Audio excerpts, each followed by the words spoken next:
It is 4 p.m. We're bringing developing news and the stories behind the headlines. This is Storycon, the Story Conference. I'm Ed Lingao.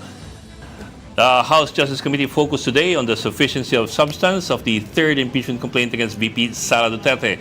6 grounds of the complaint filed by a group of lawyers and clergymen were discussed earlier, which included the VP's alleged kill threat against President Marcos.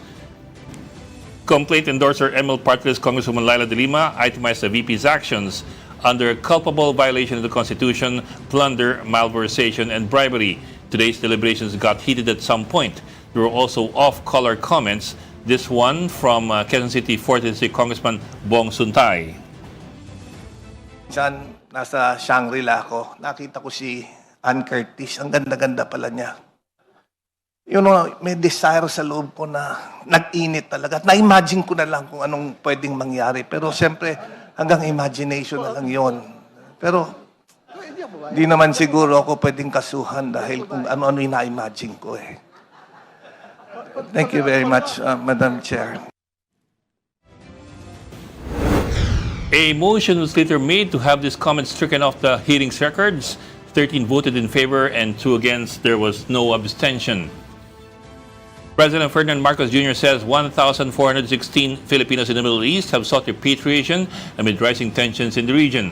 In a briefing this morning, Marcos urged Filipinos in affected areas to seek shelter, stay indoors, and follow directives of their host governments. That's while evacuation options are still being studied. The president stressed air and land evacuation remain difficult due to closed airports, active combat zones, and risks of misidentification. He also said the administration will discuss with Congress a proposal to reduce fuel excise taxes while tensions are ongoing. I am going to talk to the leaders in both the House and in the Senate to maybe this is not yet a sure thing, but this is something that we are discussing, and it could be helpful. Is to give me the president the authority to reduce excise tax on petroleum products should Dubai crude exceed $80 per barrel. This is not going to be a permanent measure. It will be something that we will dispose of as soon as the crisis is over. Several senators are backing President Marcos's call for Congress to grant him authority to reduce fuel excise taxes. That is, if crude exceeds $80 per barrel. In a statement, Senate President Pro Tempore Ping Lacson says the president's request should be seriously considered if Middle East tensions drive up global oil prices. He also proposes amending the train law to allow the Department of Finance to temporarily suspend the excise tax. Senators Erwin Tulfo and Bongo are also supporting Marcos's request for emergency powers. And joining us today is One News Defense Editor, Mr. Manuel Mogato. Yan. Good afternoon, everyone. Balita ko na-hack yung account mo. Yes, nabiktima ka rin. Huwag na paalala. Sorry, na-stop Yung mga kaibigan ni Mogs, huwag po ninyong papansinin pag meron kayong ma-receive na message coming from, ano yung pangalan ka? Manny Mogato. Manny Mogato sa yung Facebook. tsaka Messenger. Wala po ako Messenger tsaka Facebook ngayon, kaya huwag kayong accept. So, wag po kayong tatanggap ng anumang mensahe galing kay Manuel Mogato sa Facebook dahil malamang sa hindi Hindi ako yun. Yun po ay matinong tao. Oo. Ikaw talaga. Tsaka nanghihingi ng pera. Hindi pa ako nanghihingi ng pera. Panalangin lang po ang hinihingi ko. Ayan, mas kailangan ni Manny nun. Ayan. Okay, narinig mo yung soundbite ni Congressman Bong Suntay. Oo, kasi mo, sabi ni Cristo. Oh, teka, ano no? Sabi ni Cristo, Okay, dun sa isang... hindi sa sabong yan ha? Hindi, yung sa kanyang turo, sabi niya, if you lust for somebody, that's already a sin. Sabi ni Christian? Oo! Okay, sige. Kasi yung sa book ni Moses, di ba? Do not covet your neighbor's wife. Oo. Kinabit mo na, di ba? Ito pa, sabi ni Cristo, yung pag-isipan pa lang ng malaswa ang isang babae ay kasalanan na. Napakamakasalanan mo kung gano'n. Kaya yung si Bong Suntay, nagkasala na. Hindi, pero kidding aside, hindi po hindi po relevant doon sa pinag-uusapan nilang impeachment complaint. How did that comment come about? They were talking about what? The VP Sara sana ba? They were discussing the impeachment, yung kung sufficient ba yung substance doon sa third complaint. Hindi ko alam bakit yung pinasok yung si Ann Curtis. Or was it because of the alleged threat of VP Sara? Parang ganon. Yun ba yun? Parang ganon in relation to that. Pero hindi naman relevant yung Anyway, let's ask him later. We'll have him later on in the show guessing. So we will try to... pero maliban doon, of course, we will have reports from the lower chamber on the impeachment process in the Justice Committee. Kung saan tinatalakay ngayon yung sufficiency in substance. Wala pang boto, no? Wala pa. Wala pang boto. Kasi may isa pang complaint, yung Fourth. They're only at the third complaint. third pa lang ngayon Okay. Oh. Okay. So that's one that we are watching out for, yung kung saan pupunta yung impeachment process on the third and the fourth complaint as far as sufficiency in substance is concerned. As far as sufficiency in form is concerned, okay na sila. Okay na. Tapos na yun. Hurdle na yun. Parehong complaints. Kung matapos sila yung sufficiency in substance at may establish na meron nga ng komite na sufficiency in substance, then they go into Plenary. Hindi pa. Plenary. Mag-hearing muna yung committee. Pero I mean, dun sa committee level, mukhang swak na. So, ang final hurdle, yung sa plenary, kung makakuha ng 1/3. As far as the process is concerned, they will still have to have hearings first in the Justice Committee where they will request or they will ask For witnesses. the witnesses to testify To appear and as well for the their accused testimonies, for the accused to give her side Yes. if she is willing. Anyway, for more details on day 2 of the impeachment proceedings, we bring in News 5's Marian Enriquez. Man, tama ba ang tindi namin? Yan. Hello, Bok? Yeah. Sorry kapapasok ko lang. Ano ulit yung intindi ninyo? Okay. Tama ba yung namin? If they are able to, if the committee decides that there is sufficiency in substance for the third and the fourth complaint, it goes into hearing na. Tatawag ng testigo. Magtatawag ng testigo at maglalatag ng ebidensya. Oo, Bok, pero bago pa nga muna mangyari yan, pagka na-determine na sufficient in substance yung alinmang dito sa dalawang reklamo, bibigyan muna ng pagkakataon na mag-answer o sumagot itong kampo ni VP Sara within 10 days, tapos bibigyan ng 3 days naman yung mga complainant to reply and another 3 days ulit para ibalik kina VP Sara. Tapos, doon pa nga, babalik muli itong komite para nga i-determine, kung paano na nga uusad yung hearing proper. Tama ka dyan na nga yun na mangyayari. Iimbitahan yung mga complainant, mga testigo, and even the respondent, si VP Sara. Pero prerogative nito, nasa kay VP Sara na ito kung dadalo nga po siya doon sa pagdinig. Dito na maglalabasan ng mga ebidensya and magkakaroon ng cross-examination. At pagkatapos po, doon na magbobotohan kung meron nga bang probable cause. Tapos uusad na po ito sa plenaryo. Marian, yung sinasabi mong 10 days or 3 days, ano yan, calendar days o session days?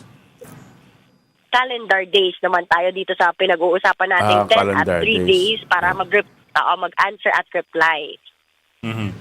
So, hindi required na umattend si VP Sara, hindi rin siya required na magbigay ng kanyang pahayag kung ayaw niya. Tama ka dyan, Bok. So, nasa kay VP Sara na nga yan, kung magpapadala siya ng sulat, then, yung kanyang kampo, at kung dadalo rin siya dito nga sa magiging pagdinig ng House Committee on Justice. Pero naalala niyo, ilang beses na rin niya sinabi noon na itinatanggi niya na yung aligasyon na mali na paggamit ng confidential funds both ng OVP at ng DepEd. So titingnan natin kung ano yung sasabihin niya dahil ilang beses na rin niya sinasabi na political harassment daw itong ginagawa sa kanya. Marian, kung sakasakaling hindi humarap si VP Sara at winave niya yung kanyang right, ang ibig sabihin nun, winiwave niya kanyang right at pwede nang mag-decide yung Kamara kung anong gagawin. Tama ka dyan, Tito Manny, kasi dahil sa pag-waive niya ng right, yun sana yung opportunity niya na linawin o ipagtanggol yung kanyang sarili base nga dito sa mga aligasyon na ibinabato sa kanya. Pero kung hindi niya bibigyan ng pagkakataon nga na ma-defend yung kanyang sarili dito pa lang, uusad yung reklamo base na nga kung paano nila pagbobotohan ng mga committee members itong impeachment complaints laban kay BP Sara. So, ibig sabihin, Marian, yung shortcut na one-third vote, yung kung may one-third na pipirma doon sa complaint, wala na yun. Yung fast track mode, naku, Oo, wala na yan. wala na Tito yun, Manny mo. oo. Wala na yun. Kasi nung na-refer na to sa Committee on Justice last week, nag-umpisa na yung one-year bar rule. So, Okay. bawal na may maghain. Wala na pwedeng humabol pa, no? Sa susunod na taon na ulit, pwedeng may maghain ng impeachment complaint kay VP Sara. Pero sa tingin nyo, no? Ikaw, personal, anong tingin mo sa kasong ito? Uusad ba to sa plenaryo o dito pa lang ma-dismiss na ang complaint kay VP Sara? Kung pagbabasehan natin dito, Manny Mogs, yung mga yung takbo ng deliberasyon ngayon, kasi ngayong araw nakita natin na sufficient in substance yung karamihan nga doon sa mga inilatag na grounds. Meron silang kompleto ng mga ebidensya doon pa lang sa mga certifications, disbursements, yung mga audit findings, and even sworn testimonies talaga. Nilatag ng endorser ngayong araw na si ML Party List Representative Leila De Lima yung bawat ground. So makikita natin na wala namang masyadong bumarel. Kanina yung mga nangyari, even nga yung pati yung naging mainit na debate, yung grounds na bakit pati daw yung pagiging Department of Education Secretary ni VP Sara, kung paano daw maling paggasta ng kanyang confidential funds sa DepEd, kasama dun sa ground. So, pinuna yon ni CDO Representative Rufus Rodriguez kasi hindi naman daw impeachable of officials ang mga cabinet secretaries. Pero bagay na tinabla nga ni na De Lima, pati ng iban na justice, nila Good Government Committee Chair Chua, na hindi naman po napunta si VP Sara bilang DepEd Secretary for nothing. Inappoint siya doon at dahil sa konstitusyon, meron nga pong parang kumbaga yung appointment niya nakakabit dahil siya ang VP Sara. Hindi na siya dumaan doon sa Commission on Appointments. So nakadikit din po yung pagiging DepEd Secretary niya sa pagiging VP niya. At yung personalidad na yun yung tinitignan nila dito kung paano yung naging pattern, kumbaga tinawag pang ang modus ni De Lima doon sa paggasta ng confidential funds. Ganun din daw yung ginawa doon sa DepEd. Karen, di ba yung House Justice Committee may 38 members? Ilan doon yung kaalyado ni VP Sara Duterte? Actually, nakikita natin ngayon na nagsasalita bukod nga kay Congressman Paulo Marcoleta, ang nakikita natin na tinawag pa nga ni Congressman Benny Abante, tila parang nag-aabogado daw itong si Quezon City 4th District Representative Bong Sontay para kay VP Sara, no? Dahil siya yung maingay na talagang nagtatanggol o sumasalag na doon sa bawat grounds kanina laban kay VP Sara. Even kahit nga yung kaninang tungkol doon sa pagbabanggit ni VP Sara, no, nag-contract daw siya ng assassin para ipapatay si PBBM, First Lady Liza Araneta Marcos, then Speaker Martin Romualdez, kung sakaling may mamatay or kung sakaling may mangyari nga sa kanya. Pero doon, pinay yun kanina. Tapos, kanina, no, kung napanood nga ng mga kapatid natin, nagbiro pa nga itong si Bong Sontay. Sinasabi niya na, hindi naman, wala naman nangyari Lo and behold, they're both alive. Sabi pa niya, ibig sabihin walang overt action which was done. Tapos nagbiro pa siya, sabi niya, sometimes when I go home late, sabi niya, my wife always threatens to kill me. Sabi ng asawa ko, papatayin kita umaga ka na naman nakauwi. Pero yan, tinabla po yan kanina nila Manila 6th District Representative Benny Abante. Sabi pa niya, with due respect nga dito kay Kong Sontay, he thinks daw he's lawyering for Vice President Sara Duterte kasi parang dinidepensahan nga niya. So sinabi pa niya, this is a red flag for national stability and constitutional order. Yung si VP Sara is not a private citizen. Sabi niya, yung wife ni Kong Sontay is a private citizen. Yung office ni VP Sara carries access, influence, and security officers or security resources. Saka yung isang mabigat na naging pahayag kanina, si 3rd District Negros Oriental Representative Janice Digamo, asawa po nung pumanaw na Governor Roel Digamo, sinabi niya, my husband, he received threats before he was tragically murdered. Like, if you do this, something will happen. Even if conditional, fear and intimidation is very real. Conditional threats can turn into actual harm. Nangyari po yun sa amin. Yun yung pinunto niya kanina. Kaya nga, Sabi niya, when the VP made statement implying harm, those statements are serious. Even if framed as conditional, it carries weight. Sabi niya, it can intimidate officials, influence decision, undermine public trust. A threat doesn't have to be absolute to be serious. So yun yung isa sa mga mabibigat nga na pinag-usapan ngayong araw dito sa House Committee on Justice. At Mariano, kasi hindi lang basta-basta threat yung ginawa ni VP Sara, kundi siya rin ang beneficiary kung sakaling mamatay si Pangulong Marcos dahil siya ang constitutional successor as Vice President. No? So dapat din nating Tama ka dyan. isaalang-alang yung ganong factor na siya ang beneficiary kung sakaling mamatay si Pangulong Marcos. Mhm. At kasama rin yan doon sa pang-anim na ground for impeachment dito nga sa Father Zabalia complaint. Kasi napag-usapan din doon yung mga seditious statements ni VP Sara o layong ang pabagsakin ng gobyerno. Ilan nga doon sa mga binanggit ng endorser na si De Lima, yung mga pahayag ni VP Sara na nais umano niyang pugutan ng ulo si President Marcos at gusto nga niyang maging designated survivor. Giit naman ni Quezon City Representative Bong Sontay, wala raw seditious statements, sabi nga ng git si Vice. Baka raw nagpapatawa lang itong si VP Sara. Pero yun na nga, eto nga, meron na namang joke kanina si Sontay na kwento ko na lang din, sabi niya daw one time nasa Shangri-La nakita raw niya, quote, si Ann Curtis, ang ganda-ganda pala niya. So may desire daw siya, nag-init daw siya, na-imagine na lang daw niya kung anong pwedeng mangyari. Pero syempre hanggang imagination ko lang yon. Pero hindi naman ako siguro pwedeng kasuhan dahil kung ano-ano ang in-imagine ko. End of quote. So yung pahayag na yan, pina-strike down ng mga members ng House Justice Committee.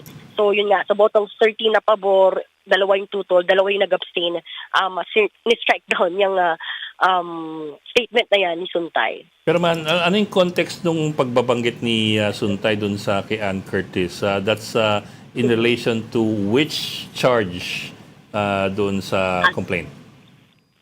Doon sa destabilization, complaint yung seditious statements umano nga ni VP Sara na yun nga, na-imagine niya yung mga pahayag na yun. For example, even nga yung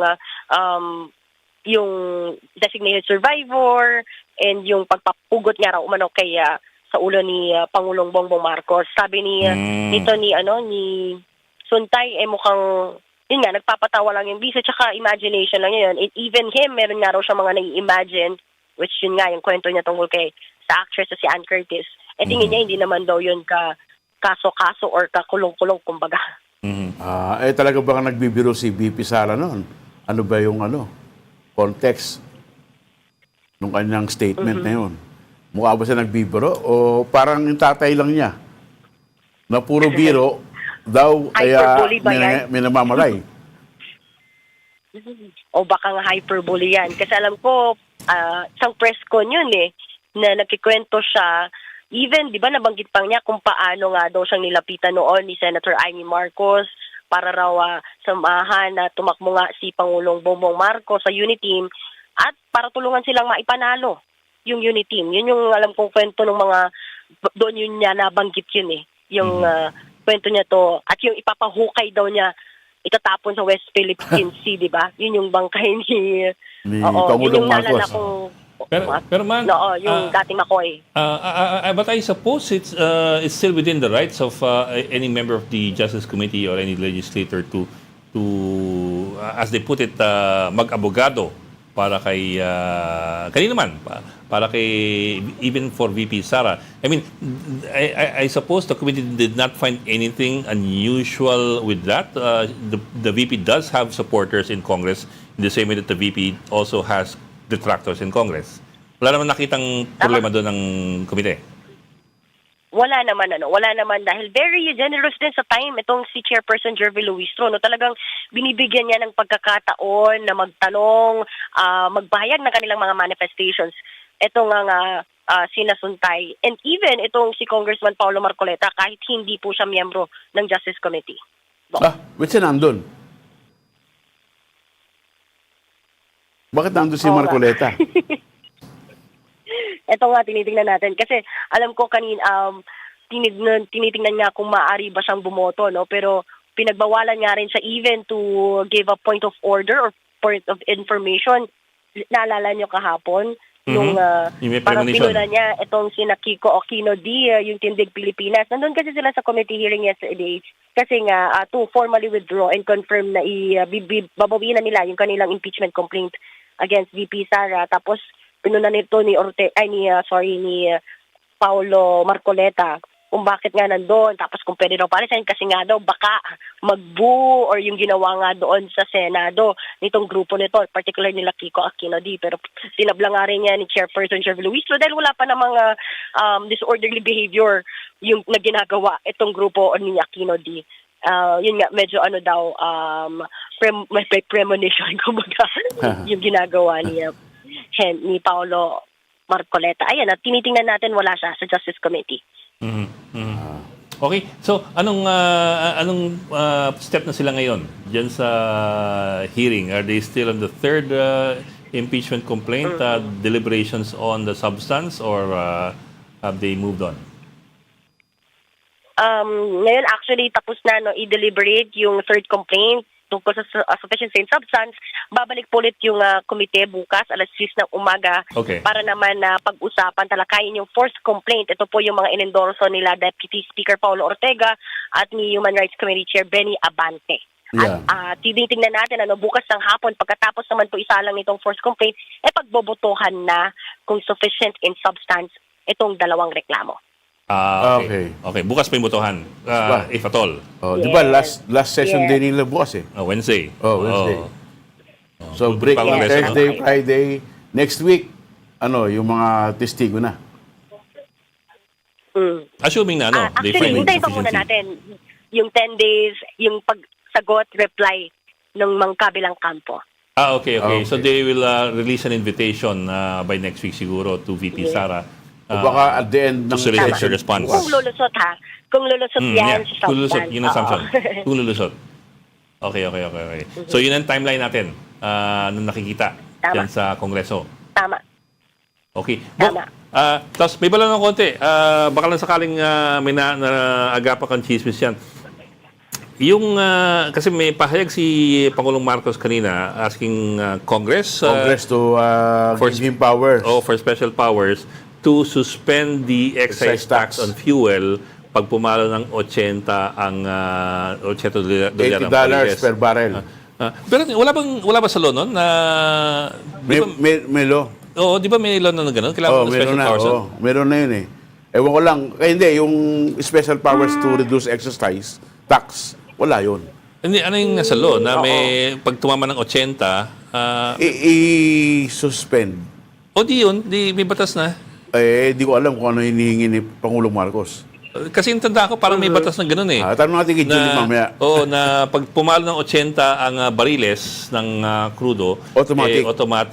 may automatic na empowered ang Pangulo na isuspend ang excise taxes. Di ko alam kung gaano kalaki yung excise tax na ibabawas.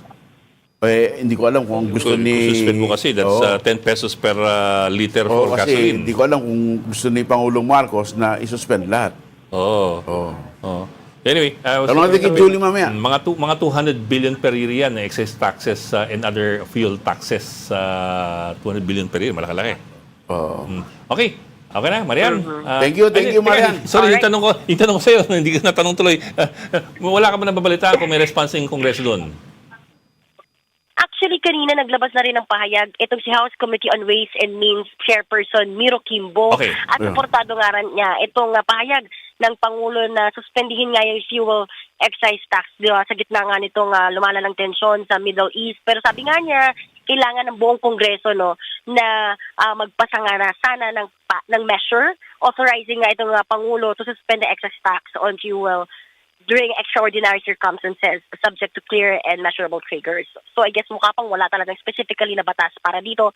Kaya gusto nila, even si Kimbo, dapat magsulong nga daw, the President cannot act alone, so kailangan ng buong Kongreso para bigyan ng authority itong Pangulo to suspend the fuel excise tax. Okay. Thank you. Maraming salamat. House Correspondent Marian Enriquez reporting live from Congress. Salamat. Thank you. And now we bring in mobile journalist Julie Baiza for the latest from Malacanang. Julie, anong sabi ng Pangulong Marcos sa sitwasyon sa gitnang silangan? Yes, nilatag nga po kanina ng Pangulo yung mga plano para matugunan yung epekto ng krisis sa Middle East. Sa ngayon, tiniyak nga ng Pangulo na meron naman daw sapat na supply ng produktong petrolyo na tatagal for 40 to 60 days. Pero kapag nga umabot ng $80 per barrel yung crude oil, magpapatupad ng una, targeted fuel subsidy para sa transport sector at saka sa agriculture sector. Para sa mga drivers at operators, meron naman daw pong pantawid pasada program. Pero kung lalagpas ng $80 per barrel yung presyo, makikipag-usap na nga daw ang Pangulo sa liderato ng Senado at Kongreso para mabigyan siya ng authority to reduce the excise tax sa produktong petrolyo. Yung tinatanong niyo po kanina, Bok Ed, kasi under train law, ang kino-cover lang na period ay from 2018 to 2020. Yeah. The scheduled increases for those 2 years. Suspension siya. Suspension at hindi reduction. Ngayon medyo wala pang malinaw na plano or hindi pa inilatag kung ilang percent yung reduction na target ng Pangulo at saka for how long ba dapat na mataas yung or more than yung $80 per barrel na presyo kasi hindi pa nila ina-identify. Ang sabi ng DOF sa ngayon kasi flexibility pa lang daw yung hinihiling ng nila. Pangulo at saka medyo pang long term solution siya yung immediate solution is the fuel subsidy.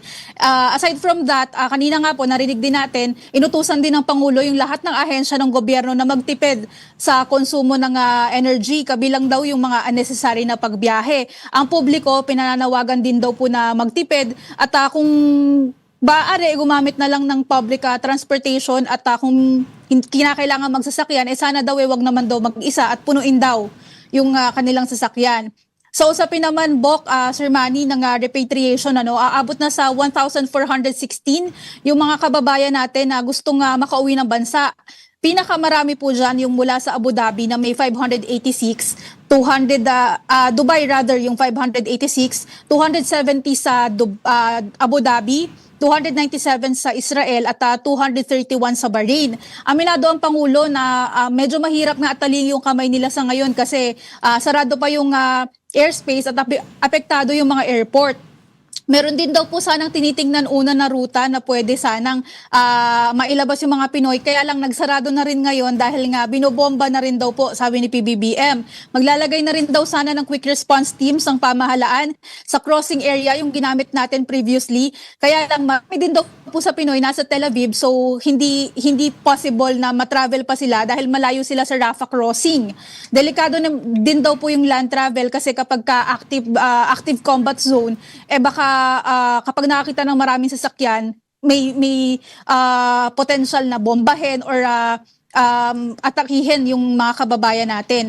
Sa ngayon, ang talagang ipinapayo ng Pangulo, magstay na lang muna, maghanap ng safe na lugar, magstay indoors at sa Israel nga daw po na pinakadelikado dahil marami namang bomb shelter at sanay naman sa gyera, iyon daw po yung maaaring puntahan. Nakipag-ugnayan na rin daw po yung government sa mga hotel doon. So yung mga kababayan natin, pwede silang manatili sa hotel, malapit sa mga bomb shelter. So kapag may alert, pupunta na lamang sila.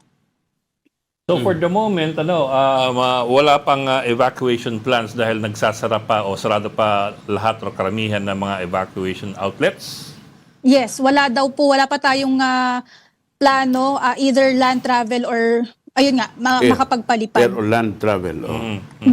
Problema kasi Dubai Dubai ang hub dyan under Pinakamaraming tao sa Dubai, mga 800,000 lang Pilipino dyan.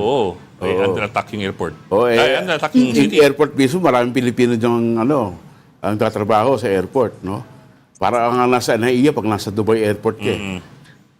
Sorry, hindi ko rin po nabanggit kasi maraming kasama si PBBM kanina. Kabilang sa kausap natin si Secretary Gibo Teodoro kasi marami lumalabas ngayon sa social media nga po na mga agam-agam or pangamba na baka madamay tayo dahil kaalyado tayo ng Estados Unidos. Ang sabi naman po ni Sec Gibo, walang direct threat sa bansa sa ngayon at unfounded or wala daw po mga basehan yung mga agam-agam na lumalabas ngayon. Kasi alam mo, Julie, yung Iran ay may missile, pero aabot lang sa 2,500 kilometers ang range noon, no? Ang Pilipinas ay more than 5,000 kilometers, Kaya, maski may missile pa yung Iran, ay hindi aabot sa Pilipinas, no? Tsaka isa pa, yung EDCA sites ay hindi yan US bases. Ang may-ari niyan ay Philippine bases. Oo. Ginagamit lang ng pag exercises sa training, no? Kaya mali po yung mga haka-haka ng nananakot na baka tayo madamay, no? Tsaka Sir Manny, di ba for humanitarian purposes kadalasan naman yung mga EDCA sites natin pagka naglilipad ng mga relief goods, Relief mga goods, Balik ako na sa may langis, ano? Ibig sabihin, Julie, yung ating inventaryo ay 20 to 40 days ang ating 50 to inventaryo. 60 days daw, sir. Kasya 50 pa to daw 60 for 50 days. to 60 days Ang yung ating inventaryo natin, inventaryo. yung stockpile natin. So, ibig sabihin, Kanina, inisa-isa po yung Ibig sabihin, So, ang tanong dyan, bakit nagtaas ng presyo? bakit nagtaas na ng langis? Kung binili sa Asking for a lumang friend. presyo yan. Sinasabi nga po nila kanina, sabi ko nga, oo, may increase na kanina, pero ang sabi nila, hindi pa daw po ito kasama eh. Wala pa raw itong epekto doon eh. But that was 1 peso 90 centavos Malaki. Oo nga, taas nga po. Oo. At saka kanina pala sinabi din na standard naman po ito, no, yung panawagan ng Pangulo sa mga kumpanya na staggered sana kung meron mang magiging pagtaas sa presyo, hindi isang bagsakan or biglaan. Tayo, full tank na tayo, Ed. Unti-untiin mo na, sir. Hindi lahat ng tao nakakapag-full tank. Ayun, But let me go back to that kasi yun nga it's a question asked by a lot of people but never apparently sufficiently answered in layman's language. Ang tanong parati ng mga tao is bakit pag oras na may nagpitikan o nagbarilan o nagbombahan sa gitnang silangan, tumataas agad. agad tumataas, gayong yung bibilin pa lang na nagmahal na gasolina o langis doon sa gitnang silangan, hindi pa nabibili at hindi pa na ililipat dito. Tagal barko yan eh. 60 days pa raw eh. Oo, 50 to 60 days pa daw yung po. Yung binili ritong langis na mura pa nung binili, tumaas ang presyo. Yan. Ayun, asking for a friend if there's anybody I've heard the back and forth before na because it's the futures market because traders buy ahead of time in terms of what they expect the prices to be at a certain time, the futures kumbaga. Pero kasi yung basehan ng Pilipinas sa langis, yung presyo ng langis, hindi naman galing sa Middle East eh. Diyan po galing sa Singapore. Kasi diyan po mga malaking refinery. So yung finished product, dumarating sa atin, halos galing sa Singapore. Because the crude oil goes to places like Singapore, not to us. Because isa lang refinery natin, isa lang eh. Tapos sa maliit Bataan. pa. Hindi pa ganun kalaki. So mostly we import finished products mostly. But whatever the case is, di ba, that's the same question, whether it goes to Singapore or goes to us directly. The same question is, bakit ang bilis tumaas ng presyo ng Correct. langis? Dapat siguro, Julie, intervene nyo si Energy Secretary Sharon Garin. Oo nga po, kanina actually nandun siya pero ang bilis nilang nawala after ng briefing. Kasama ng Pangulo, ang nahatak na lang po namin si Sec Gibo at saka si DOF. So ang sabi nila, itong pagtaas ng 1 peso 90 centavos per liter ng presyo ng gasolina, wala pang kinalaman sa bakbakan sa Middle East? Sorry, Bok, hindi siya direct parang dito among us. Nag-usap-usap kami kung meron na ba tong kinalaman kasi hindi nga namin ito na hindi ito kasama sa nabanggit kanina. So wala naman pong direct quote from any government official na nagsabi na wala pa itong kaugnayan. Although si BBM mismo kanina, ang sinasabi niya, it takes time. For example, nung tinanong siya kung paano yung pagtaas nung meron bang mga other basic commodities na tataas, yung possible, ano yung gagawin. Ang sabi niya rin kanina, hindi pa naman daw po kaagad mararamdaman yung epekto. Kasi for example, in transit pa lang, yung kung meron tayong hinuhugot na other supplies from the Middle East at iba pang mga bansa, so hindi pa daw masabi dahil fluid pa yung sitwasyon or hindi pa alam kung tatagal ba yung sitwasyon. So parang in essence, ganun din yung sinasabi niya na hindi pa naman direkta yung tama sa atin ngayon. Okay. Sorry, huling hirit na lang. Napag-usapan sa yung posibilidad ng fuel subsidies eh. Did they say how much, by how much, and for whom? Ang sinabi pa lang Bok Ed kanina, fuel subsidy for targeted fuel Transport. subsidy pa lang. So for transport at saka sa agri for fisher folks and farmers natin. Ang Pantawid Pasada program, I think meron na yung certain amount na before pa na binibigay, may nakatakdang amount na binibigay for drivers. Yung doon lang sa mga magsasaka, ito yung nagbabago-bago depende sa inilalabas ng DA. Oo, Pero kasi- Bok, pagka tumama pa daw yan ng 80, ang sabi kanina ni Secretary Go, 76 to 78 pa lang ang Dubai crude. Tayo natin kasi wala pang 80 eh. Pag tumama ng 80. Okay. Pero alam ko, nung mga nakaraang crisis umabot ng 100 per barrel Yeah, yan yeah. May ganun mga pagkakataon umabot ng 100. 100 plus. 100 plus, so. Oo. Umabot ng 100 plus before. I forget what year. 2000 ba yun o ano? Sa atin man, ang presyo ng gasolina, pinakamataas na yung 60. Oh. Hindi. Tumas pa ng 60. 62. Oh, more than 60. Pero ngayon, wala pang 60. Parang 54 pa lang. Ngayon? Oh. 54 ba? Plus yung 54, wagdag ng 190? Hindi oh. 54, 55, 56, ganyan. Sino Oh. pagka sa inyo Di lately? ko po alam, nag-aangkas lang po ako eh. Okay. Sige, pakawalan natin si Julie. Salamat, Julie. Maraming salamat. Mobile journalist Julie Baiza at ang kanyang parating angkas. Yeah. You're watching StoryCon on One News. We need to take a break. We'll be right back.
This is the Story Conference Group or the StoryCon Group.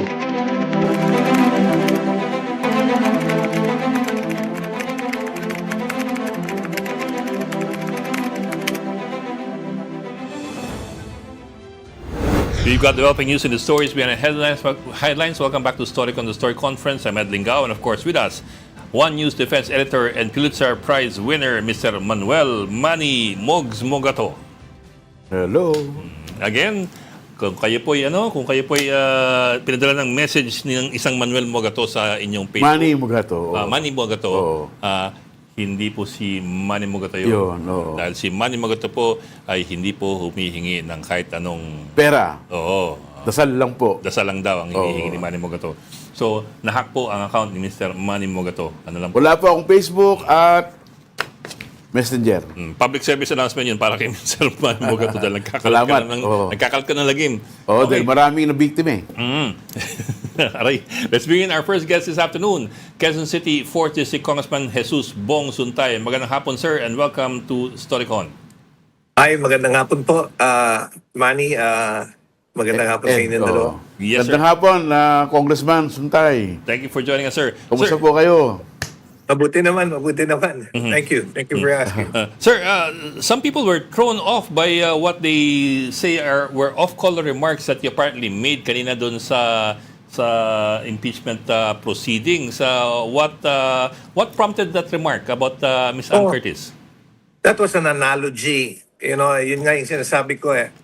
that was an analogy kasi meron silang statement na ina-attribute kay VP Sara as part of yung allegations ng impeachment complaint na one time raw ewan ko, may statement daw si Inday Sara na pertaining to the president na nandun siya sa eskwela, nakita niya yung batang naghihirap, tapos na-imagine raw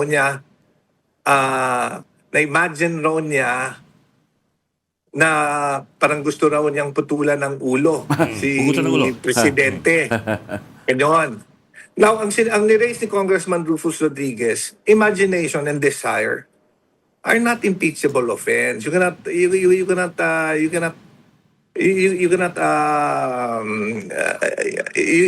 hold someone liable for it. Kaya nga, sabi ko parang analogy lang yan.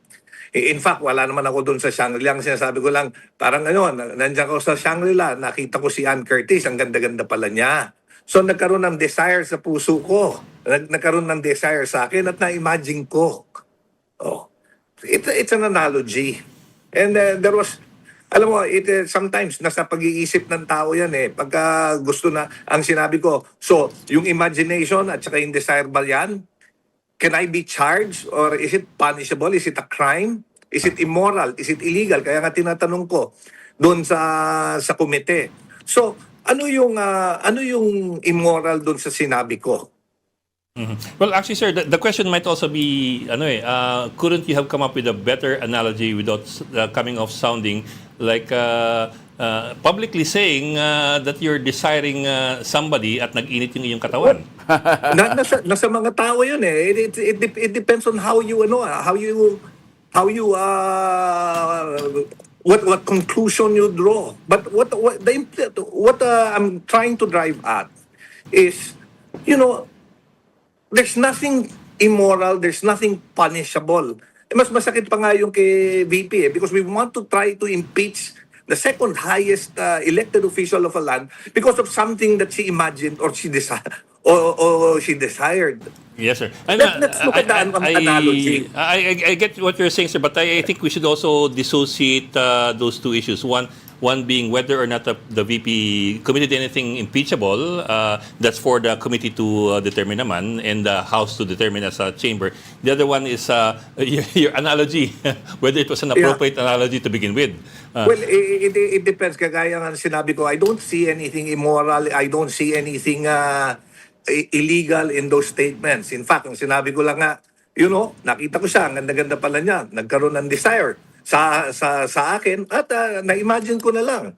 Pero hanggang imagination na lang yan. Yun yung, that's the exact statement that I said. And what's very telling is, ewan ko bakit yun yung pinipick up. Hindi pinick up that, we are hearing, Committee on Justice yun. And everyone should appear to be impartial. And we should not censure words just because, di ba? That's very telling. Ibig ba sabihin yan? Even if yung mga statements, even if the word is not illegal, if the word is not immoral, pagka gusto ng komite na i-censure to strike it out of record, pwedeng gawin yan, then how can we be impartial pagka ganyan? What do you expect from the committee? I think that's the bigger issue that we have to focus on. We shouldn't focus on Ann Curtis or whatever. We have to focus on how the committee is being, how the hearing is taking place. I Don't you understand think your point, that's a sir. bigger issue? I understand your point, sir. But what I'm also trying to say is what is struck out apparently was not the question of whether what VP Sara did was illegal or immoral, because that is to be adjudged later on. What they did ask to be stricken out was your analogy, your choice of analogies. Yeah. Yes. Oh. If you, I think you saw it. Ang sinabi ko was nagkaroon ng desire at imagination. But that's it. Desire and imagination. Kung meron man, nag-init yung katawan ko. Well, ano yun? It depends on what context you take it on. If you have a dirty mind, maaari. But it's in your mind, di ba? But if you take all those words that was uttered, then you tell me. Pero is it immoral? Congressman parang hindi rin pantay yung analogy niyo eh. Kasi yung sa inyo, desire, no? Kay VP Sara, may harm na kasama. Parang magkaiba yung analogy nyo eh. Kasi yung isa Well, harm, kayo naman desire. Well, ano yan eh, maybe yung isa is the desire of the heart, yung isa naman, yun nga yung tatanggalan ng ulo. But what we're taking into context is the question, is something that you are imagining punishable? Is yung desire that you are feeling, is it a criminal act? Yun ang tignan nyo. Kasi, alam mo, Congressman, Kasi hindi ako naman as a kami lawyer, yung magde-decide as a lawyer, yan eh. Kailangan tingnan natin yan. Oh. What we are asking, is it an impeachable offense? Yon, yung desire, something that is desired, something that is imagined. Is it tantamount to an impeachable offense? Yung kung sabi ni Ed kanina, ang magde-decide niyan, yung Justice Committee, nakasama kayo. Pero, sa tingin nyo ba... Pero pagbobotohan niya ng mga members ng committee. Pero sa tingin nyo pa, Congressman, kasi may bigat kasi pag ang nagsalita ay Vice President concerning the President, kasi siya po makikinabang kung sakasakaling may mangyari sa Presidente. Yung sa inyo po, Kaya babalik ako. yung isa inyo po na desire, hindi naman po public official, si Ann Curtis. Kaya nga, Manny, babalik ako sa tanong, even if you go over the revised penal code, is something which is desired or something which is imagined, is it a punishable act? Doon na lang tayo. Hindi niyo po nakikita na ito ay isang overt o covert o anumang klaseng threat? Okay, Manny, what is the overt actions that was done?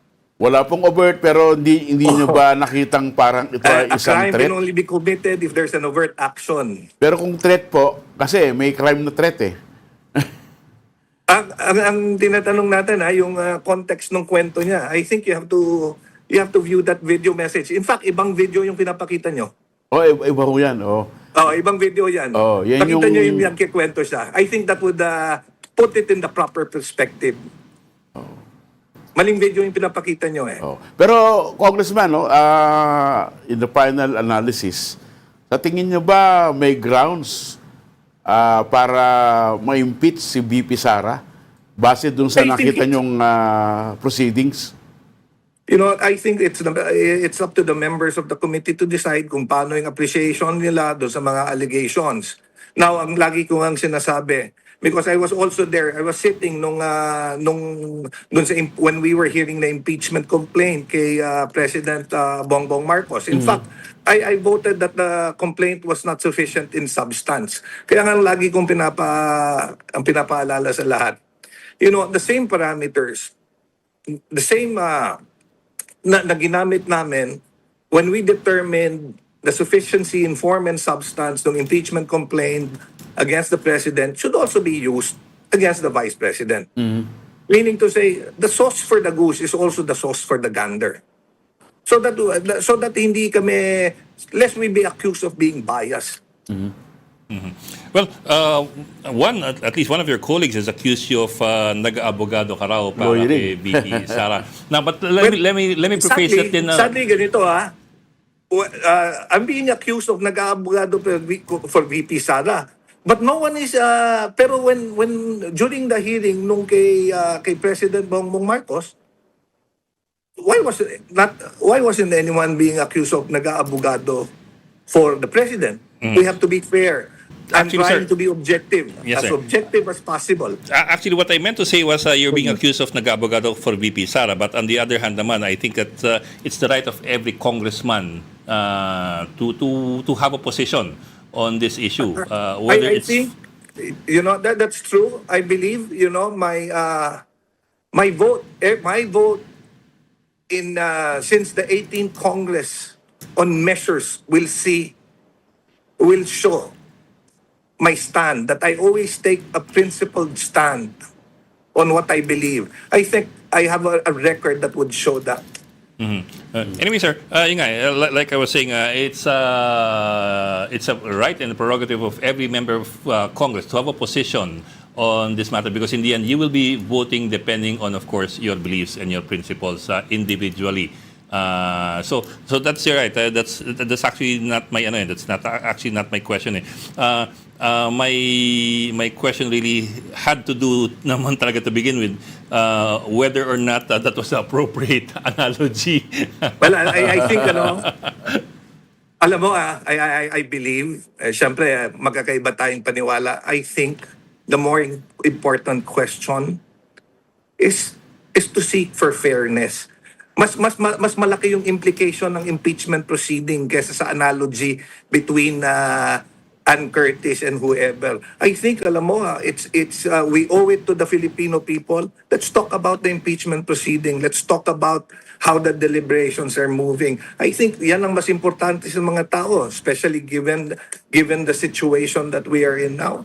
Diba? Don't you think so? That mainstream media and the media per se should has that responsibility na let's inform the Filipino people of the more important things that is happening in Congress. Yes, sir, and I agree with that. But at the same time, conversely, you guys are on air. Yeah. You guys are And on air. sadly, You guys alam are mo, live, and we- you also have the responsibility to Yeah. make the Oo, proper kaya nga comparisons. I'm saying, if you feel that what I said was immoral, then I would like to ask which particular word was immoral. I'm not saying morality is a tricky thing. It's a very subjective thing. That's But right. let me also point out that your use of your choice of words, nagiinit ang iyong katawan at ini-imagine mo ang kung anong pwede mangyari. That Tapos anong sinabi ng dulo? Pero hanggang imagination lang yan. yes sir. Ah. Yes sir. But So, was that okay, now if you were Ann Curtis, how would you feel? Even assuming that whole context, there's nothing wrong. Kasi, in fact, there was nothing even sexual doon sa statement na yon. It depends on but- how you That's analyze subjective. it. Sige sir. Anyway, I don't want to go into a discussion on morality because that should be that should not be one of the things we have to negotiate or discuss. Yeah, I agree with you. It's I just agree with you. it's just Totally agree with it's just a question lang of whether it was appropriate or not. Kasi let me put it this way: if you were Ann Curtis or if Ann Curtis were your relative, you might feel Offended. differently. Oh. It depends on how you view it. It depends on kung ano yung pag-iisip ng tao. Pero don't you think, Congressman, you owe Ann Curtis an apology for using her? Sabi ko, ang ganda-ganda niya. And I think she should take it as a compliment that I feel and I believe that she's very beautiful. Dun sa aspect na yun. Pero dun sa nag-iinit yung katawan. Well, mainit dito sa Pilipinas. Diba? Sir naman, Palagay ko- you do know that's not what you meant, and anybody can Palagay tell you ko- that. No, but you're attributing something that I may not have meant. Diba? So what did you mean when you said nagiinit ang You're coming iyong... into a conclusion. When you said nagiinit kayo, what did you mean then?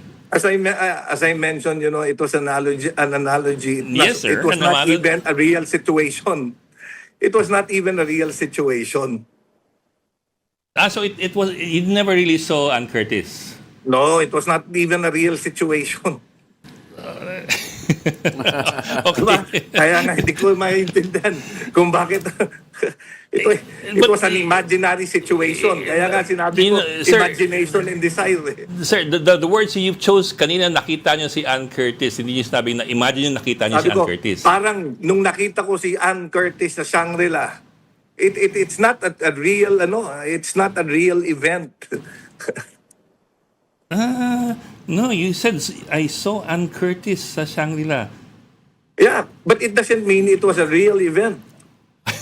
So I imagination was nila. making up the situation, the Okay, scenario. maybe sir, you should have been clear I was there making because up the scenario.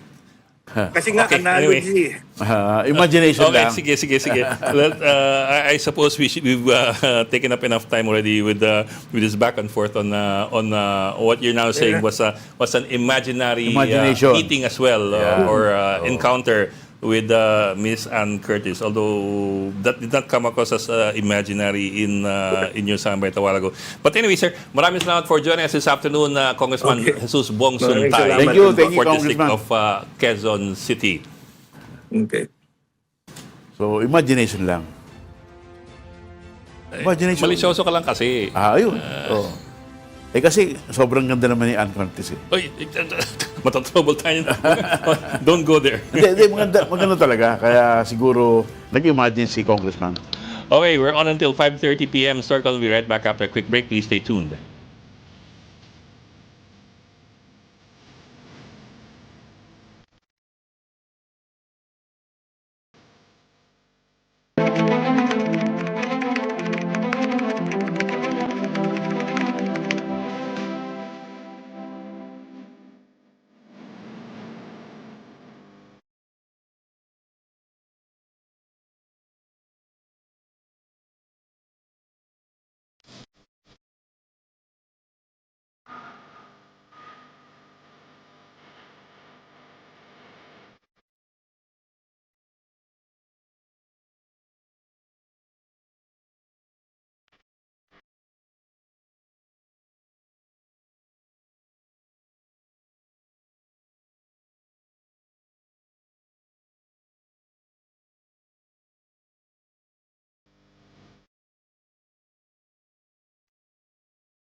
It's the last stretch of the program. Welcome back to Historic on the Store Conference. I'm Ed Lingao, and of course, still with us, One News Defense Editor Manuel Mogato. The Sandigan Bayan 6th Division has begun trial of resigned lawmaker Zaldico and 15 of his co-accused. For details, let's bring in mobile journalist Alos de los Santos. Ales, balita mo kami dyan. Bok, nagsimula na nga ngayong araw yung paglilitis laban kay resigned Congressman Zaldico at yung 15 pa. Nakapwa-akusado nito kaugnay ng kasong malversation of public funds through falsification of public documents na hawak ng Sandigan Bayan 6th Division. Kaugnayan ng maanumalyang flood control project sa Nauhan Oriental, Mindoro na nakakahalaga ng 289 million pesos na ayon mismo kay DPWH Secretary Vince Dizon ay substandard. Umano, gaya na lamang daw ng lalim ito na 3 metro lamang imbis na 12 metro tulad ng nasasaad sa plano nito. Kung saan nga Bok, no, sa unang araw ng paglilitis ngayong araw ay iniharap ng prosekusyon si Engineer Edelo Tejido na provincial engineer ng pamahalang panlalawigan ng Oriental Mindoro. Sumilalim si Tejido sa cross-examination ng depensa kung saan sumentro ang pagtatanong sa kanyang kasanayan sa pagsuri ng flood control projects. Aminado si Tejido na wala siyang sapat na kasanayan sa pag-design ng flood control projects pero may kaalaman daw siya sa iba't ibang forma at materyales ng flood control structures. Iginiit niya na ginawa ang flood control project bunsod ng nararanasang pagbaha sa probinsya pero nang dumating ang shear line ay lumusot daw yung mga tubig sa mag-asawang river at dumiretso sa ilang agricultural land. Tinanong din ng depensa Bok yung validity nga daw no ng isinagawang inspection at dredging doon mismo sa project na pinag-uusapan kung saan hindi nga nagkaroon ng na hindi naging present rather no yung sino mang representante ng SunWest Incorporated kabukod lamang doon sa mga security guard na nandun sa kanilang lugar. Pero pasado alas 7 kaninang umaga, dumating yung ilan pa nga sa mga kapwa-akusado ni Ko na sina former DPWH Region 4B Director Gerald Pacanan at ang OIC ng DPWH Office of the Assistant Regional Director na sa planning head naman no na si Montrexis Tamayo. No show pa rin at nananatiling palaisipan kung nasaan si Ko kagaya yung 6 pa nitong mga kapwa-akusado. Inaasahan na sa susunod na linggo pero sa Thursday at sa darating pang mga Martes at Huwebes ay magpapatuloy nga yung formal na paglilitis dito kay Representative Zaldico. Bo. Ernest, yung mga hindi makita yung mga opisyal ng SunWest. Tama ba?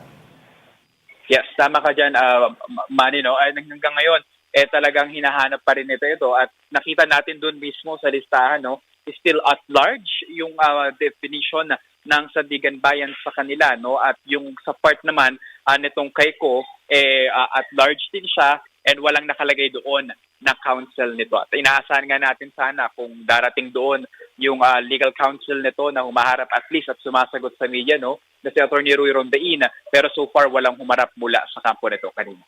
So, sino yung mga defense? Sino lamang nandyan na mga akusado na nag-attend? So far present abok, no, yung siyam na kapwa mga akusado nito, sina Pakanan, sina Altea, sila Puro Santos DPWH. Calvo at iba DPWH. pa, no? Puro DPWH yan. Puro DPWH, may Maroma official. Wala yung mga Kasama opisyal kanilang ng mga legal counsel. wala yung mga opisyal ng Sunwest. kumpanya. Oh. Yes, wala. Still at large at wala rin silang counsel in representing them. Mhm. At the same time, si Zaldico and Company kasi hindi pa sila na-arraign eh. So, the court has not yet acquired jurisdiction over them, di ba? Tama ba? Bok? Hindi ka pa Yes. na-arraign eh. Hindi na rin. Oh. Wala pang arraignment sa kanya, Bok, but it can be recalled na yung 6th Division din ng Sandigan Bayan, yung nagdeklara dito kay Ko na fugitive, no, from justice dahil nga raw yung mga summon dito at yung mga yung mga affidavit na ibinibigay dito ay hindi pa rin tinutugunan nito. So parang alam naman daw talaga ni Ko yung mga cases sa kanya pero hindi nga nito pinapansin, no, and iginiit din kasi ni Ko doon sa kanyang affidavit, no, na meron mga serious threat sa kanyang buhay kung saan yung inilagay doon ay mga screenshot daw ng mga post online na sinabi ng Sandigan Bayan, hindi daw yun credible na mga threat sa kanyang buhay at sa kanyang pamilya at sa iba pang mga personalidad na nakalapit sa kanya dahilan para nga udyukan nito na humarap si Ko at yung mga at sagutin yung mga ipinupukol na tanong sa kanya kaugnay ng anomalya sa flood control scandal. Okay? Okay, thank you, Arles. Arles de Los Santos, maraming salamat sa iyo. Ang ating Mojo nag-cover ng Sandigan Bayan. At this point, we bring in Director Rino Abad of the Energy Department's Oil Industry Management Bureau. Sir, magandang hapon and thank you for joining us. Magandang hapon, Sir Ed at Sir Manny at sa inyong programa sa ating mga kababayan. Sir, pasensya na, pero talagang we really curious and we want to get answers to this question in layman's terms. Alam mo, hindi naman kami mga specialist sa sa oil enerhiya, industry. Oo. Pero ang tanong po ng maraming tao, actually tanong to parati, bakit pag tumaas ang nagkagera sa Middle East, tumaas ang presyo ng crudo sa world market, sabay tumataas halos yung presyo sa lokal, gayong nabili yung lokal na langis sa mas murang halaga at yung bibilin pa lamang na langis o kabibili pa lamang na langis in transit pa lamang. Opo, at meron tayong inventory ng 60 days. So po, kumari in layman's terms po. Sir Ed, kasi nga, ang hirap nung mag-deregulation tayo, ang hirap na hong i-matching natin yung pricing. Depende na ngayon sa discretion ng mga oil company. Ayaw na ho nating mangyari yun kasi ang potential implication ho niyan kung ima-matching ho natin, posible hong sabihin ni oil company na itong supply ko nakaraang 3 months ago ko pa ito binili na napakamahal, implement ko to nung time na mahal ang bili ko kahit kung baliktad ho ang mangyari, kahit pababa na yung price. Ang hirap po sa Department of Energy i-verify yun kasi nandun na yun sa mga level ng gasoline station and we have almost 13,000 gasoline station all over the country.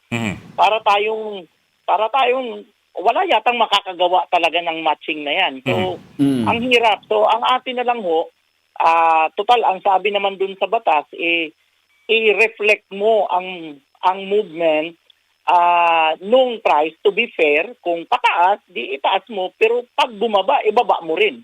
Para wala na lang hong to be fair with the consumers at hindi maging discretionary sa inyo. Kumo meron ka pang supply, kumo bigla kang magdi-declare na wala na akong supply kasi pataas ang price, kaya bibili ako ngayon. Ang totoo pala, marami ka pa ring supply. So medyo ang hirap po talaga na I hope kung isa lang sana like Indonesia na 98% ng kanilang mga gasoline station, lahat ng importer nila, isang company lang. Yun, talagang mabilis yun madesisyonan, no? Pero ito, laban-laban sila, kanya-kanya sila ng diskarte, at malulunod ho tayo sa sa pagbe-verify kung asan sino ang nagsasabi ng totoo at hindi. So to be fair na lang, pag um-increase, fair sa consumer, o si-increase kayo, pero pag baba din kayo kaagad. So, ibig sabihin, sir, wala pong capacity ang Department of Energy na tingnan kung talagang may inventory pa o wala ang mga gasoline station, gas companies. Sir Manny, hindi lang ho sa capacity ang issue, no? Because of the deregulation, ang dami hong players. Pangalawa, ang dami na ho talagang gasoline station. So, I think pwede naman ho gawin yan, pero I think we need not only an Oil Industry Management Bureau na, baka buong DOE ang kailangan yan para bantayan lahat. Kasi it's very dynamic yung free-flowing yung gasoline product. Ngayon nga, hindi natin alam, nagtatransport ang petrol ngayon papuntang Quezon City, papuntang Marikina na mga gasoline station nila. Hindi rin natin alam kung kailan nauubos ang fuel sa isang gasoline station, kailan hindi. So, for the oil company to tell us na, hindi, sa area na to, dapat next week ko pa ito i-adjust. Doon sa area ko naman sa kabilang gasoline station, dapat ngayon ko na i-adjust kasi bago na yung fuel dyan. Parang sila ang magmumonopolize ng lahat at baka agrabyado pa tayo in the end. Mapag-aralan pa nila kung paano mamanipulate yung ganong sitwasyon of claiming na this should be the price and that would be the price and that those will be the prices sa ibang area. Pero, parang ang hirap po, parang mahirap po talaga. pero sir, sabi nyo, merong inventory ng 50 to 60 days ang mga gas station natin. So dapat mabagal yung pag-angat at pagbaba. Well, ang usapin ho na yan kasi, ang depot level ho yan. So, ang depot, pag in-spread out yan, may mapupunta ng Palawan, mapupunta ng Romblon. Hindi ho natin nasusundan na kung kailan naubos yung nandun sa Palawan. So, ibig bang sabihin, magiging sigurado ba tayo na ang Palawan, halimbawa i-claim niya na 2 months ang kanyang utilization ng isang gasoline station, whereas dito sa Metro Manila, 3 to 5 days lang. So, sa akin, ang hirap po talaga, I hope mayroong AI na kaya nang i-monitor yung ganung kabilis at ganung ka-dynamic na free-flowing na takbo ng ating fuel. Well, sir, may isa pa akong tanong, no? Kasi dito sa Metro Manila, iba-iba ang presyo ng gasolina. No? Sa iba-iba lugar, iba-iba presyo. Kasi pag napunta ako ng bandang Fairview, mas mura siya kaysa sa Mandaluyong o Pasig. Bakit po ganun? Kasi nga, sabihin ko na lang Sir Ed, Sir Manny, no? Ang ganda ho kasi ng, ang naging effect naman lang na maganda sa oil direct. Let's look at the 2025. Sa pronouncement ng mga oil company na tabulated namin, ang gasolina supposed to be ang aggregated increase niya dapat sa buong taon ng 2025 is around 20 pesos per liter. Nung tiningnan namin nung January of 2025, ang common pump price at that time is around 56 pesos. Alam niyo bang nangyari sa December nang tiningnan namin 58 pesos? Umingkrease lang ng 2 pesos. Hindi ho nasusunod yung pronouncement ng oil company as a matter of policy. Parang guidance lang siya. Pero pagdating sa ground, depende ho talaga sa competition. In fact, we ended up having just 58 pesos. Supposed to be nasa 76 to 80 pesos na sana kung sinunod nila exactly yung pronouncement ng mga mother oil company. Pero pagdating sa ground, pag halimbawa ang isang area mayroong 10 gasoline station na magkakatabi, kahit yung magkaharap in my place, magkaharap yung gasoline station, kahit silang dalawa, magkaiba talaga ang presyo. Kaya namimili ako kung sino ang mas mura. Sir, yung sinasabi niyo kanina na the rule now is pag tumaas sa international market, tataas din dito at pag bumaba doon, bababa rin dito. But I suppose that's contingent on the idea that kung tumaas bigla, tataas din bigla dito, pero pag bumaba rin bigla doon, bababa rin bigla dito. Does that has that been applied from your perspective? Has that been applied promptly? Well, as much as the mother oil company would insist doon sa kanyang nakikitang adjustment. Pagdating mo sa ground, pag ikaw ay operator ng gasoline station, hindi na mother oil company lang tinitingnan mo. Ang tinitingnan mo rin yung Yung kalaban mo. mo dyan sa ground na yan. So pag sinabi ng oil company, increase tayo ng 3 pesos, pero yung kabila, nag-increase sila ng 1 peso, of course, hindi ka nasasayaw. 1 peso na lang ako. Pero, again, alam niya ng mother oil company kung hanggang saan yung pronouncement na yan, alam nila na mayroong profit margin dyan. Of course, pag nag-implement itong mga gasoline station, palagi yan on the presumption na palaging may profit yan, kahit konti. Kasi you have to consider your profit margin at the same time yung competition mo. Hindi mo ma-avoid yung competition eh. Sir, kasi yung increase natin ng oil prices ngayon, no, Martes, hindi pa po kasama dyan yung nangyaring gulo sa Middle East. O kasama na po dyan? Yeah, I would say kasi it's not in isolation. No. Siyempre yung hangganan ng adjustment ngayon is February 27 ang naging basis niyan hanggang February 27. So, ang actual atake ay February 28. Pero alam niyo naman ho nasa ang mga oil players nakatabay na ho yan sa nangyayari every day in and day out na may mga pronouncements si President Trump. Basically, ito talaga ang malaking factor ngayon. Alam na ho nila na padating na talaga yung 28. Kaya hindi ko masabi ako, malaki ang factor talaga na kasama na ho yan initially dyan ang price impact. Na more or less, nakikita na natin sa mga report na mukhang ready nang atakihin, even before the February 28. So in a way, inunahan nila. Partly ako, I would believe na partly meron na ho talagang kasama dyan yung agam-agam, kaya nagkakaroon na ng premium yung papuntang tendency of the price to consistently increase, no? So, yan ho talaga, hindi ho natin pwedeng lagyan lang ng timeline, lalo na kung isang araw lang, hindi ho tayo maniwala dyan. So, talagang this is a fluid decision based on fluid situation ng kung ano nangyayari ho, lalo na dyan sa Middle East. So, going forward, sir, tataas pa ba ang presyo ng langis sa mga susunod na linggo? Well, ang kailangan ho na medyo mabigat na basis at sigurado ho tayo, obserbahan ho natin yung the next 4 days.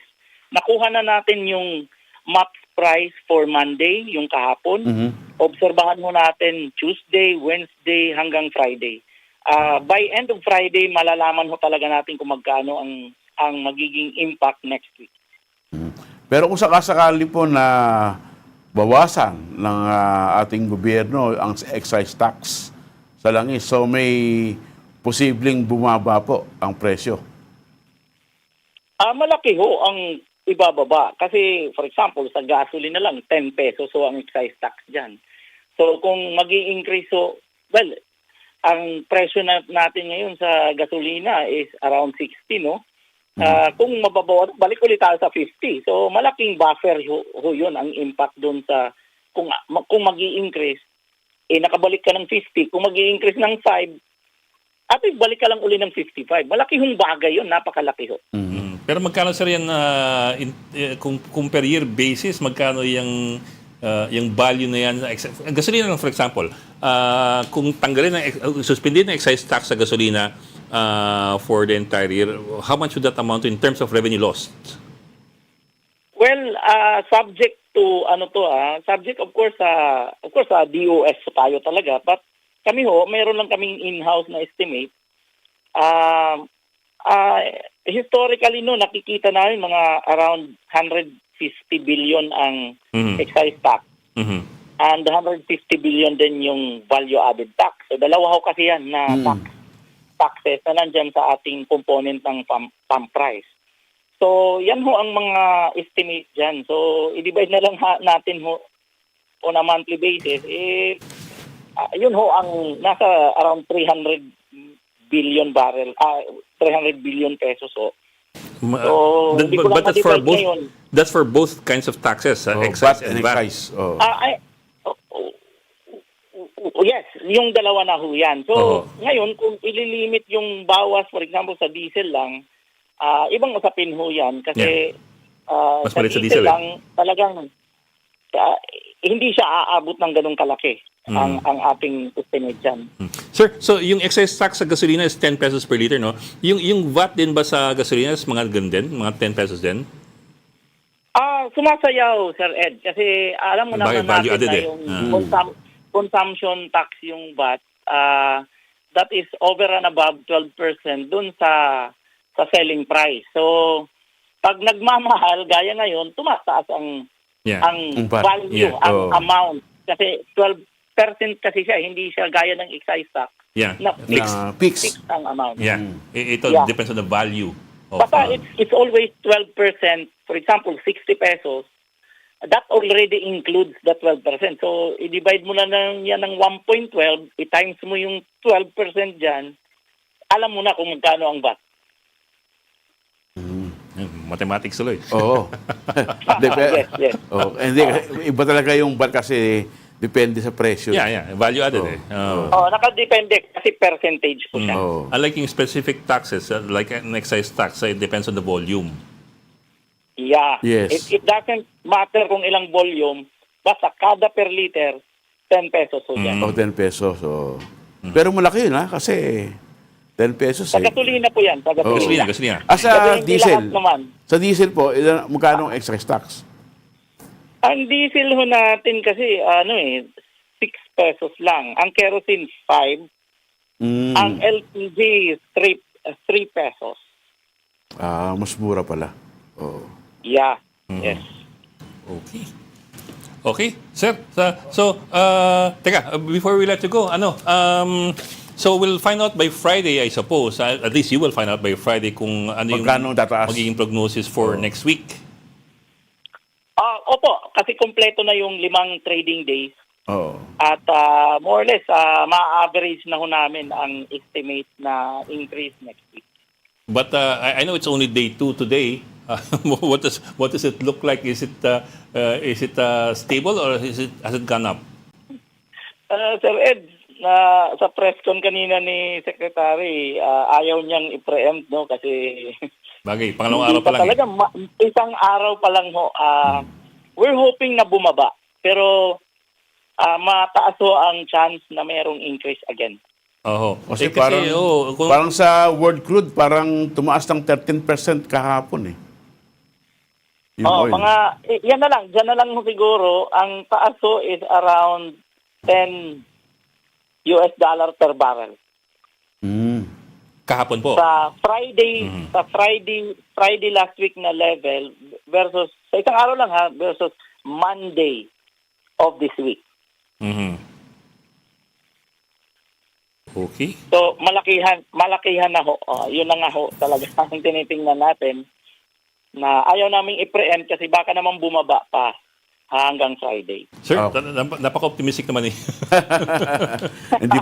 hindi pa tapos yung gulo eh. Sabi ni Trump, mga 4 to 5 weeks pa raw eh. For example, sir, itong 190, alam ko sabi nga naman ninyo hanggang 27 yung cutoff tapos 28 nangyari yung gulo pero mukhang may epekto na yan kahit paano eh nag-premature medyo may pagka-premature yung pagkakyat.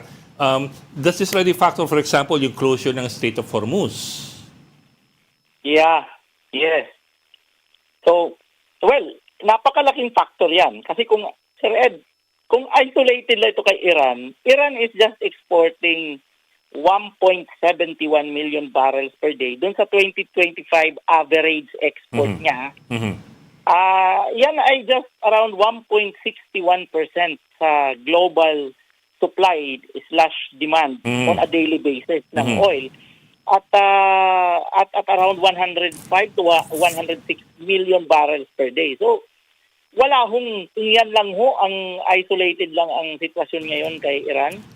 Wala tayo mararamdaman na problema. Apakaliit ho niyan. Kaya lang, nasali kasi yung area na yan, nagkataon dyan pa yung kaharap pa ni Iran yung Gulf of Oman na nandyan yung Strait of Hormuz, no? So, yan ang nagpalala, kasi may mga report na out of reasonable ground naman, ayaw muna ng mga shipping company isugal yung mga vessel. Kasi you're talking about $300 million na vessel, tapos wala naman yan siguro ngayong insurance na willing mag-insure niyan. Kasi ang laki ho ng problema war ng insurance insurance yan eh. company dyan. Oo. At hindi ho kontrolado ng insurance yung mga condition. Anything can happen dyan sa vessel. So, parang yun ang mahirap kasi hindi dahil ayaw i-export, no? Wala namang may gusto na hindi mag-export. Kaya lang, you have to respect also the risk nung assessment ng mga shipping company. Kaya, yan ho ang danger ngayon na mukhang humihina yung mga may tapang ang loob na tumuloy dyan sa area na yan. But again, pag nag-stabilize yan, Sir Ed, no, Sir Manny, ay mukhang agarang babalik yan. Kasi imagine, on a daily basis ho ang demand. So, hindi ho tumitigil ang demand sa oil. Kaya walang titigil yan. Resume kaagad yung supply niyan pag comfortable na ang mga shipping company. Sir, lahat ng langis natin galing Middle East, di ba? I mean, I remember before we were considering buying from Russia pero mukhang hindi natuloy yun eh. So at this point, we're getting all of our oil from the Middle East. So does that mean, tama ba yun? And then number two, does it all pass through the Strait of Hormuz coming from Persian Gulf? Well, dun sa last na tanong, magsimula tayo sa sa major producing countries dyan sa Middle East. Halos naman, except lang siguro yung basta yung usual, no, except lang siguro sa Oman kasi nakaharap na nakaharap sa dagat eh. Sa Arabian Sea. Labas the rest, United Arab Emirates, Qatar, Saudi Arabia, Kuwait, Iran, Daan dyan. puro yan dadaan, puro ho dadaan yan dyan sa sa Strait of yung Abu Dhabi, so United Arab Emirates, kasama na ho. Dadaan ho talaga dyan. Yung sa second question naman na saan ba tayo kumukuha? For good reason, reasonable ground din yan, ang ating refinery, which is Petron, the remaining refinery in the Philippines, unang-una, ang pinakamabilis hungkunan ng crude oil ay yung Middle East. Kasi daan ka lang ng India, pababa na ngayon ng dyan sa Singapore Strait, and then nandito ka agad ang produkto. So, probably 1 week nandito na yung produkto mo. The other alternative, tatawid ka ng Pacific Ocean, no? Punta ka ng Canada, US, mas malayo pa ng konti kung pupunta ka ng South America, mas malayo pa ng konti kung pupunta ka pabalik ka naman dito sa kabila, punta ka ng Africa, and the worst case is yung dadaan ka ngayon sa Suez Canal at kukuha ka dun sa Europe. Parang baka abutan ka sa Africa at Europe, Russia, kasama na yung Russia, ng mga isang buwan yan. Tsaka ibang gera naman yun. Sa Pacific, baka mga 2 to 3 weeks. 2 to 3 weeks to. So, ang layo ho. Kaya nasanay ho tayo, economies of scale, Middle East muna. Okay. Maraming salamat po. Director Lino Abad ng Energy Department sa Oil Industry Management Bureau. Thank you for joining us this afternoon. Thank you, sir. Thank you, sir. Magandang hapon ulit. Magandang hapon ulit. Salamat. Thank you. And thank you for joining Storycon today, Mr. Manuel Mogato, ang taong na-hack ang kanyang Facebook. One News Depensa rito din. So join us again tomorrow at 4 p.m. for Storycon. I'm Ed Lingao, kapatid. We are One News all sides all the time. Thank you. This is the Story Conference Group or the Storycon Group.